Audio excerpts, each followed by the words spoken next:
Toots, I made this video especially for you to teach you how to eat sweets with much less harm to your body. There's this in a way that keeps your blood sugar levels low. This video is also for those whose blood sugar is already quite high, because 5 tricks I've compiled based on 15 scientific studies will help people with elevated blood sugar eat deliciously while lowering their blood sugar. Così while lowering their blood sugar. Of course, it's not just sweets that raise blood sugar. Any school child these days knows that eating potatoes and pasta every day raises blood sugar and can lead to diabetes just as much as eating cakes and candy every day. Such foods are called high glycemic. To avoid diabetes, you need to eat less of these high glycemic foods and more of medium and low glycemic foods. This is traditional advice, but I no longer give it because I'm not a school child, but a nutritionist with 25 years of experience. And it's not just that my experience shows that switching to medium and low glycemic foods doesn't eliminate the di posto dove fortar posta for most people. The fact is that a medium and low glycemic diet very often doesn't relieve high blood sugar in most people. And scientists only recently uncovered the reason. The fact is that blood sugar levels are very heavily regulated by individual reactions. These reactions can, of course, be calculated, but in reality, it's much easier to simply apply the 5 rules of sugar-safe eating that I'll share with you today. They will help people with any individual reaction to glycemic foods keep their blood sugar low and indulge in small indulgences.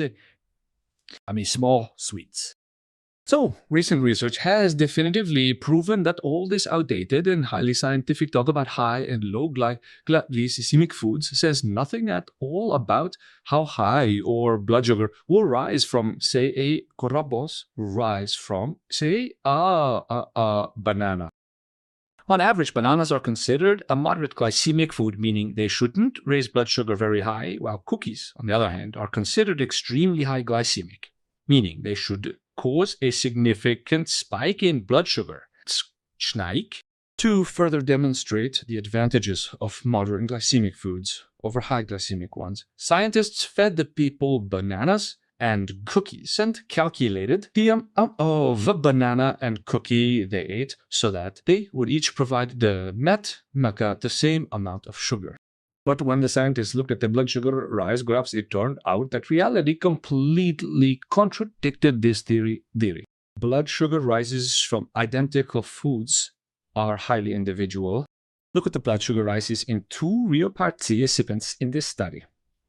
For the first person, the rise in blood sugar was perfectly consistent with the theory. That is, half an hour after eating the moderate glycemic banana raised blood sugar much lower than the high glycemic cookie. But for the other participant, the picture was completely opposite. A very sweet, high glycemic cookie on an empty stomach raised blood sugar. However, a moderate glycemic banana with the same amount of sugar, as you might remember, sent blood sugar skyrocketing. The same thing happened for other participants, for example, with bread and pure glucose. Glucose is pure sugar. Drinking a glucose solution should cause blood sugar to spike very quickly and significantly. Brown bread, on the other hand, is a moderate glycemic food and shouldn't cause a slow, low glycemic spike. But for some people, the opposite happened. Bread on an empty stomach spiked blood sugar quickly and significantly, while glucose, on the other hand, caused a low, very slow rise. What does this mean for you personally?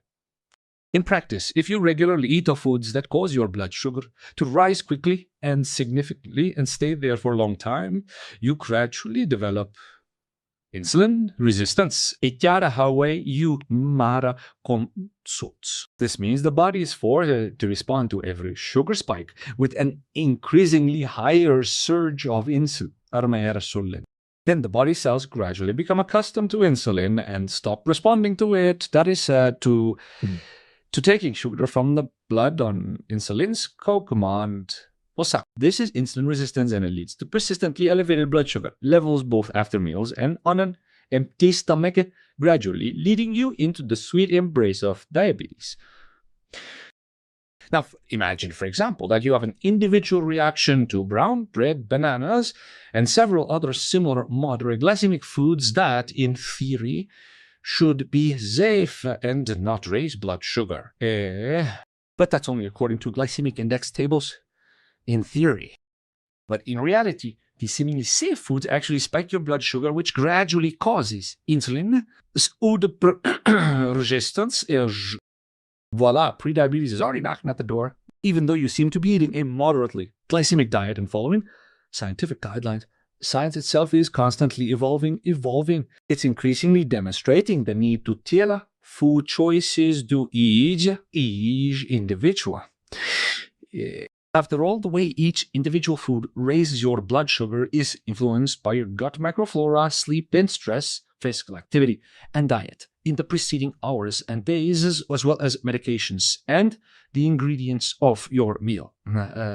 Each person has their own unique blood sugar response to the same saison forte. Take a look at this graph. Each light gray line represents one person's individual response to a serving of rice. The same rice can cause very high blood sugar spikes in some people, average spikes in others, and very low spikes in others. And the thick line, which shows the glycemic index of the food, is the average response for different people. This is the average temperature in the hospital. We take measurements in the morgue and in the infectious diseases ward. We take the average, and the average temperature in the hospital is normal. This is the temperature you see in glycemic index tables.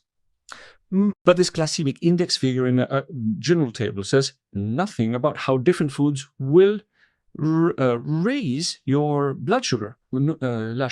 That's why universal glycemic index lists are useful, of course, but as a very rough guide, and their usefulness is practically nullified by your personal reaction. Tashi Antat.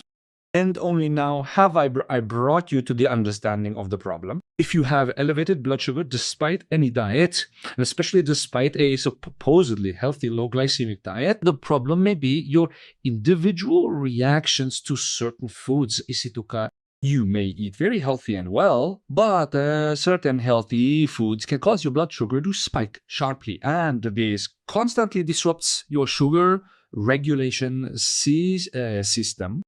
And if you have several such foods and eat them regularly, these constant sugar spikes can eventually lead to persistently elevated fasting blood sugar, and then your pancreas, exhausted by the constant battle with sugar, may even fail, and then, unfortunately, diabetes can develop. God forbid, of course. And yes, of course, you can bother and figure out all the foods that cause your paradoxical reaction. It's very easy. Just eat a certain food on an empty stomach and measure your sugar levels for an hour and a half. And scientists are concerned with this because studies have shown that such personalized diets are truly effective at lowering sugar levels even in hopeless people. But these scientists have discovered that there's a much simpler, cheaper, and tastier solution than searching for your personalized diet. You just need to consistently use the 5 simple tricks I'll share with you today.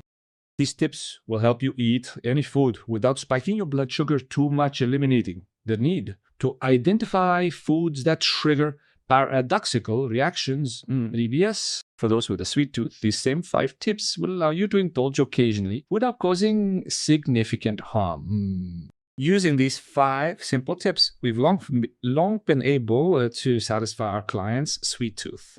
You just need to eat them correctly, and we teach you how to do just that. Hundreds of people have already lowered their blood sugar while continuing to eat delicious, satisfyingly sweet and satisfying foods. This is the advantage of a scientific approach. Hundreds of illnesses can be cured with delicious and satisfying foods just as easily without needlessly torturing people with strict diets. Various small, scientifically proven tips help lower not only blood sugar, but also cholesterol, urinary tract infections, weight, and blood pressure. It's the scientific approach that distinguishes a humane approach from an anti-humane one. You can learn more about how I, along with 4 nutritionists, create your delicious therapy diets by following the link you see on the screen now or in the video description. Remember, Health is delicious and satisfying. So to remember everything I've said, you can take a screenshot of my recommendation number 1. In it, I've compiled all the information I just shared. Then we'll move on to 5 clever tips that will help you stop worrying about whether how a particular food will raise your blood sugar. Then you can even indulge in sweets without too much harm, bulldog harm. It's important, friends, that each of these tips can be used individually, but combining all 5 together produces the greatest effect. So be sure to stick around until the end. And for those new to our channel, I back up every statement I make with scientific research. There are 15 of them today. You'll see the research itself and the information from it on the slide. The study number will be listed there, and you can download a list of all the studies using the special link at the end of the description of this video. My name is Max Bogwerley. I'm a 58-year-old nutritionist with a PhD. Well, I think the introductory information was unexpected but encouraging. Why? And the first scientific recommendation for lowering blood sugar is even more unexpected and even more encouraging. If you eat fruit before a piece of bread, porridge, or a sweet, for example, your blood sugar will rise much lower than if you eat only the bread, porridge, or sweet. And please, don't go crazy. The author hasn't gone crazy. Well, not yet, at least. Although the world around us greatly contributes to this. Let me explain this seemingly insane recommendation. In this study, scientists compared the rise in blood sugar after eating pure white rice, a high glycemic food, and after eating the same rice, before which people ate people ate fruit. So first the fruit, and then half an hour later, rice. The fruits were different. An apple, a pear, and an orange. And the quantities were chosen so that people would get 50 grams of sugar from each fruit. And as we can see from the graph, if people ate the fruit and then rice half an hour later, their blood sugar levels rose much lower than if they ate only rice without the fruit. Yes. Our beloved apple and pear reduced the sugar rise by half and the orange by 1.5 times compared to just rice. The secret of this incredible trick is that eating fruit before eating release of insulin. And this insulin before the rice prepares the body's cells to take up the sugar from the blood after a person eats rice, bagel, bread, or any porridge or sweet. In veg, when the sugar from the rice or sweet starts to enter the bloodstream, the cells are already prepared and they quickly grab the sugar, preventing blood sugar levels from rising too high. Use this trick and your blood sugar won't spike too high after any meal no more. No matter whether it's a high or low glycemic food or something you might have a paradoxical reaction to. Scientifically, this trick is called carbohydrate preloading. But, as another study showed, it works best in the morning. Unfortunately, the body reacts much worse to carbohydrate loading in the afternoon and evening. To protect you from high blood sugar in the evening and enhance the first trick number 2 is used. In this video, we'll work our way up from strength to strength like educated alcoholics. But first, I'll tell you how to use this first dirty trick in real life. So if you plan to eat something that might spike your blood sugar, eat a small apple or a small pear or an orange half an hour before this sweet crime. Then a cup of coffee, for example, with cookies or a small pastry or a sandwich with jam instead of breakfast will raise your blood sugar much less and be much less harmful. This half hour is absolutely essential. You can't eat an apple and immediately follow it with a pastry. Your blood sugar will skyrocket. The body needs half an hour to produce insulin. Instead of fresh fruits, you can eat about 2 to 3 grams of dried fruit. And dried fruit is much more convenient because you can carry it with you specifically for such occasions. Apples, prunes, dates, and dried apricots are best. This life hack works best in the first half of the day after lunch or in the evening. The protective effect of Wuhan is significantly reduced and to remember, take a screenshot of my recommendation. Number 2. To prevent high glycemic or counterintuitive foods from spiking your blood sugar too much in the afternoon. To further reinforce the first trick, scientists have come up with a second clever trick, the order in which you eat foods. This trick is well known, but it does not always work because there's a subtlety to it that people don't take into account. For both people with high blood sugar or diabetes and healthy individuals, the order in which you eat food greatly influences blood sugar levels. If you eat, for example, rice before vegetables, meat, your blood sugar will be at the highest, dangerously high.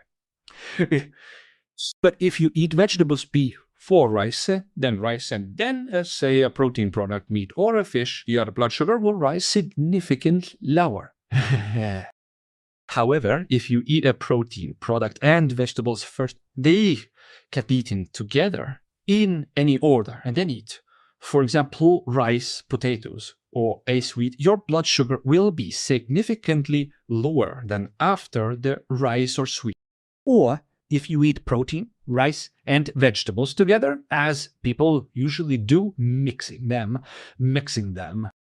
This food ordering trick is well known, but it doesn't always work because people forget a crucial detail. This detail is similar to our first trick. There should be a half-hour gap between fruit and a sweet. Pa se stërsa ke zartë të marrë malar da pava të moldu ka koks na dirus kreditu. Po që do mua do të shosh budish o su tali mas tuin mis between the balzoli mi çut do gen du mo shtup sa di par momë që dërzohet në bëjë rrugë do të shus la list. The fact is that protein products also stimulate insulin release, so you need to factor in hours into the food ordering a karmesh I priki, maybe a equation. Another study revealed how long to wait between a protein product, a salad, and a sweet. In it, people were given meat and rice, and their blood sugar was measured. If at least 15 minutes passed between the rice and the meat, the rice raised their blood sugar significantly lower than if they ate the rice directly with the meat or ate the rice immediately after the meat without a break. How do we put this into practice? Take a screenshot of recommendation number 3. If you want to eat a starchy food as part of a full meal, such as potatoes, porridge, or zdoli, or you want something sweet for dessert, the optimal order of consumption is as follows. First, eat a protein product, meat, fish, dairy, eggs, even legumes, and then vegetables, This could be a salad or cooked vegetables. Then time it, wait a few minutes, and only then can you eat a carbohydrate sweet, a debat, or a sweet. In any case, even a very sweet treat will cause much less harm to the body since your blood sugar will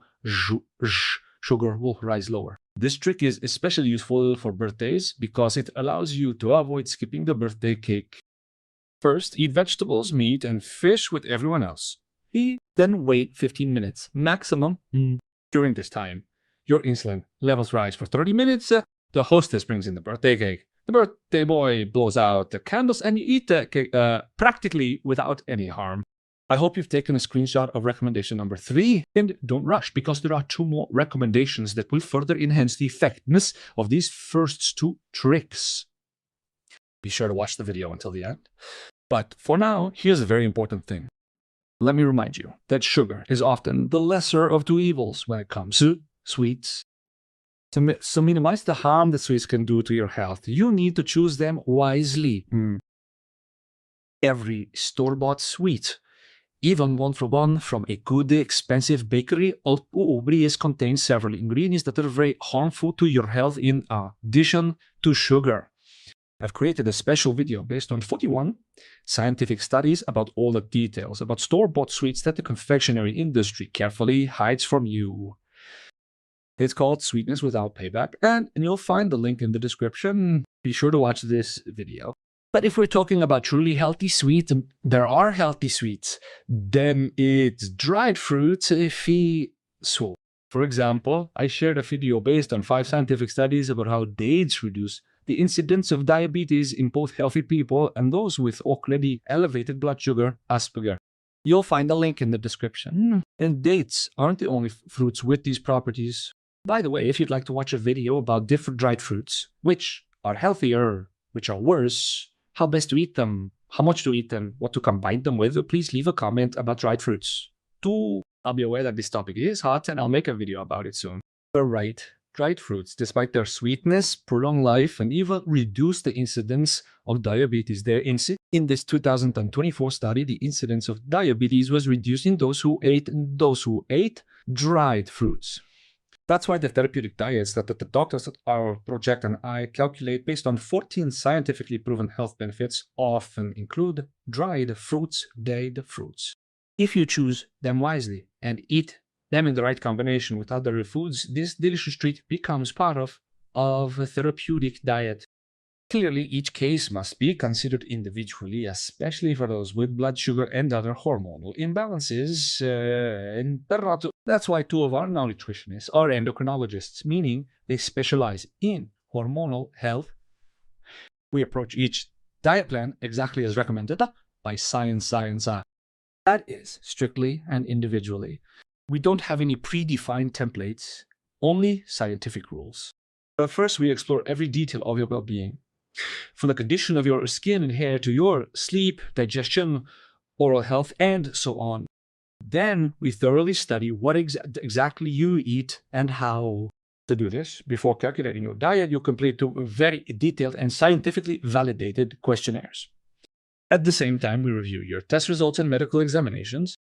Sometimes we recommend additional tests, and based on this extensive and detailed information, we calculate your individual diet and decide whether to include dried fruit area. The words personalized diet sound weighty and intimidating, but don't be alarmed. But we easily transform a complex diet into a delicious and very simple menu: breakfast, lunch, dinner, and snacks for 7 days a week.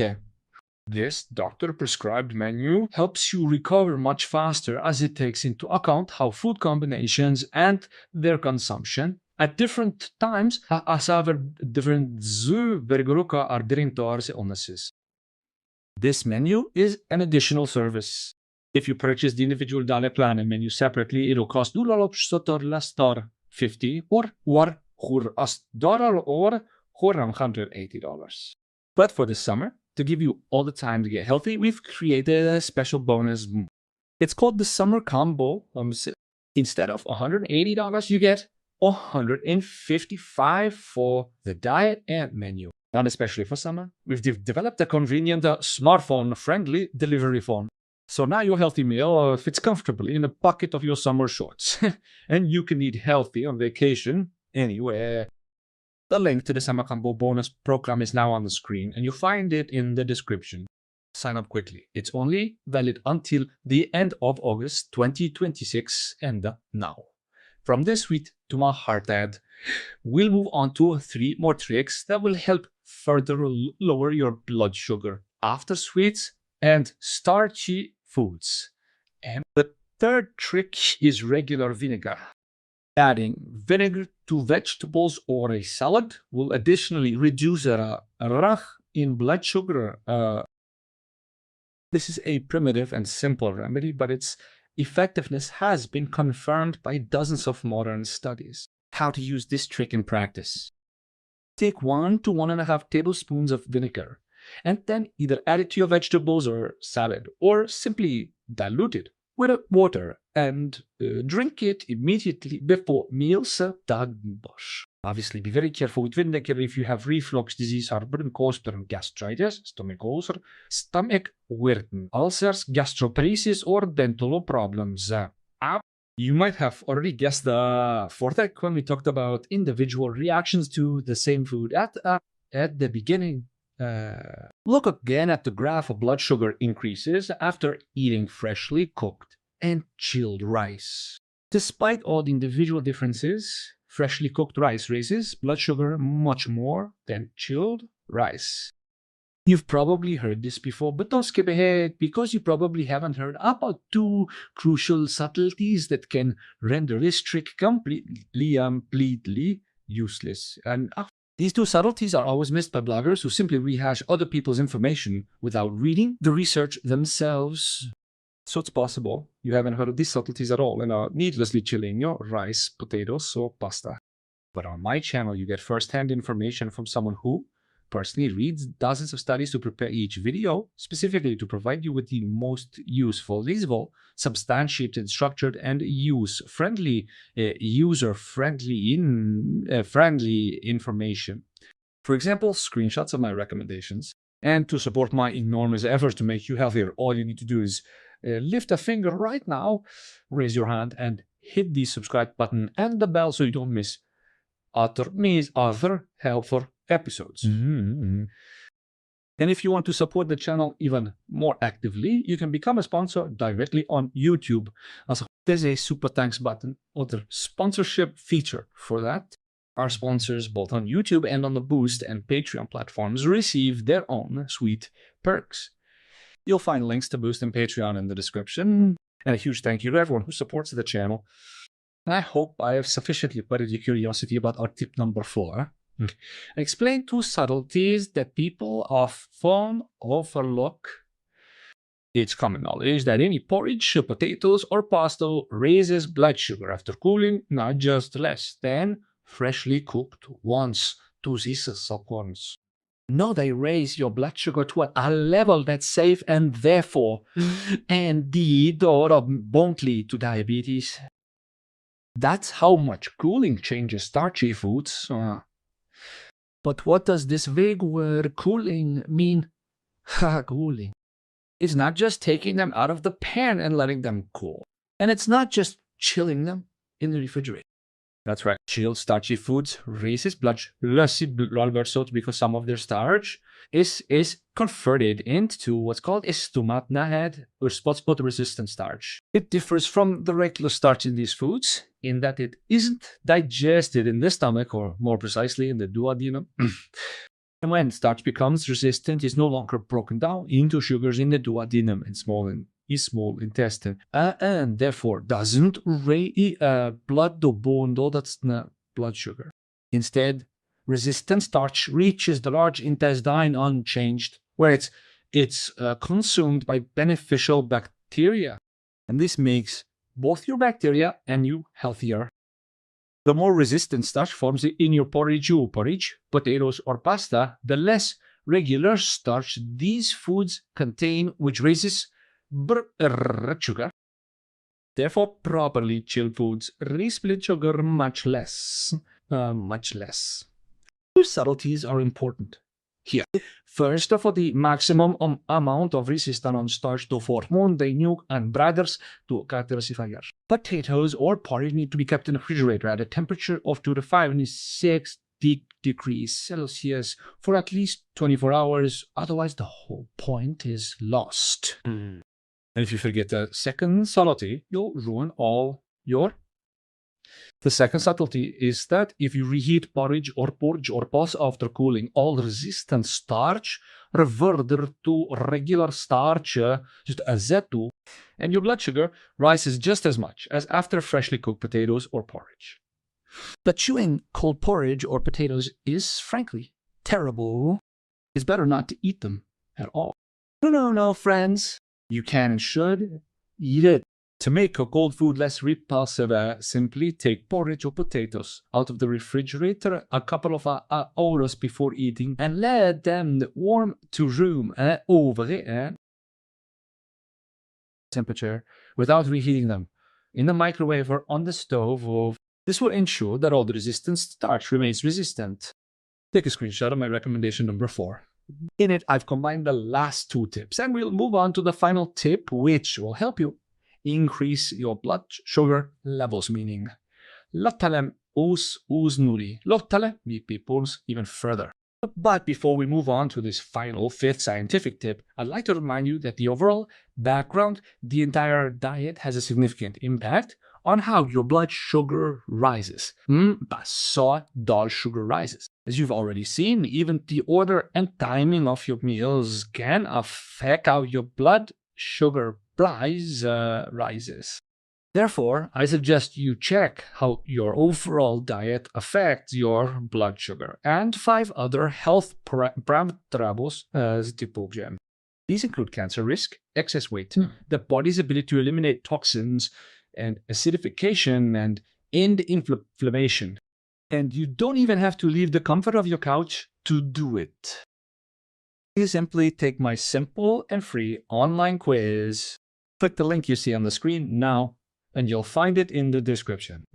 Take the quiz and get my findings on how your overall diet impacts your health and what changes you need to make to improve it. Now, after you've checked the quality of your diet without leaving your couch or armchair, you'll have to leave your cozy propa because without it, you won't be able to apply trick number 5, anti-kushik. But if you follow this recommendation, you'll be rewarded with both the laba and the ability to eat your little sweets much more safely for your pancreas and waistline. You've undoubtedly heard of this trick before, but chances are you haven't been told the most important detail, and that could negate any benefit you've learned. The 5th trick is to move around after a high glycemic meal, such as something sweet, starchy, or floury. Moving around means walking, not just waving your arms, but not slouching or strolling. The goal of this walking is to activate your muscles so they can remove sugar from your blood, which will lower your blood sugar after eating and won't harm you. But for this to happen, you need to walk quickly, and your speed isn't determined by a speedometer, but by your subjective sensations. It should be fast enough for you to be able to talk, but not so fast that you can't sing. You just need to be out of breath. That's the first little trick, and the second is the length of the walk. Many people think they need to walk for a long time after eating, so they wave their arms and don't walk after eating sweets or starchy foods, which can actually harm their health. And that's another misconception. Studies have shown that there's no difference at all between 10 and 30 minutes of walking for low retarifis for lushara. Well, 10 minutes is the minimum. So how do you apply this trick? Walking speed, as you've already figured out, is determined by your subjective feeling that you're walking really fast. If you have a sweet tooth and have indulged again, you can only walk afterward. And for those with high blood sugar, it's crucial to walk after every meal, especially after dinner, because their body's ability to control blood sugar in the evening is much worse. Research has also shown this. And remember, you don't need a heroic training goal. What's important is simply activating your muscles, not punishing yourself for eating potatoes or pastry. All this information is in recommendation number 5. Please take a screenshot. And I thank you for your attention, your subscriptions, your likes, and for sharing my videos with your friends. I wish you all the best and remain yours always. Your 58-year-old nutritionist, Max Pogorli, and until we meet again soon.